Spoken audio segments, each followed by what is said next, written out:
Babai të ndjerit Avni Dehari, i cili po përmbante lotët teksa fliste, u shpreh bindur se drejtësia do të triumfoj.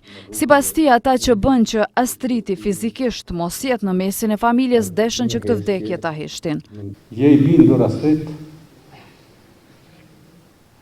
se drejtësia, liria e plot dhe vetëvendosja, anda shekullore e popullit tonë ndër shekuj, janë të gjalla, janë të forta dhe do të vazhdojnë deri në jetësimin e tyre. Fli i qetë se një ditë të gjitha këto do të bëhen realitet. Ndërsa kriju i vetëvendosjes edhe në mbledhjen komemorative fajsoi shtetin për vdekjen e Astrid Deharit, duke thënë se s'do lën gur pa lëvizur për ta ndriçuar këtë rast. Në këtë rrugë të Astridit nuk do të ndalemi kurrë. Nuk do të lëm gur pa lëvizur për ta sjellë drejtësinë në vend, edhe për Astridin, e veçanërisht për Astridin. Nuk do të pajtohemi kurrë. Regjimi i instaluar në Kosovë ka përgjegjësi të drejtë për vdekjen e Astridit. Dhe për këtë do të përgjigjen.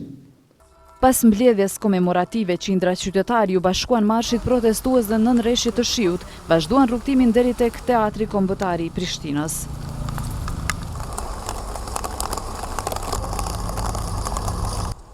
Përpara teatrit, qytetarë të shumt bën homazhe dhe vendosen lule pranë arkivolit të Astrid Deharit. Qytetarë të shumt familjarë dhe kolegë partijak ja dhanë lamtumirën e fundit Astrid Deharit në varrezat e fshatit Zllatar të Prishtinës. Jemi të vetëdijshëm se bashkë me ju do ta mbajmë kryet lart dhe do ta vazhdojmë veprimtarinë e Astridit. Zyrtar të vetëvendosjes këmbgulin se Astrid Dehari është vrarë dhe se nuk bëhet fjalë për vetvrasje. Dështimi i procesit kundër 6 aktivistëve të akuzuar për terrorizëm e solli në një panik të paparë më herët regjimin në fuqi dhe kjo rezultoi me këso vdekjesh në burg. Ajo që duket se u mendua si vetvrasje e përsosur, doli të jetë vrasje e papërsosur. Mirë po, nuk është Astriti ai që mori fund, por po merr fund ky regjim. Në Kosovë, edhe të mbysin burg, edhe askush s'jep përgjegjësi.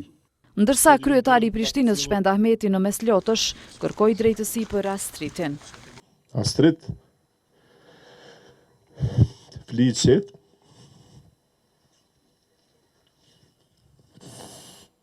nuk do të ndalemi, derisa ta çojnë drejtësinë në fund, të gjetin fajtorët dhe ta ndjekim drejtësinë deri në fund. E patjetër se do ta ndjekim edhe idealin tonë.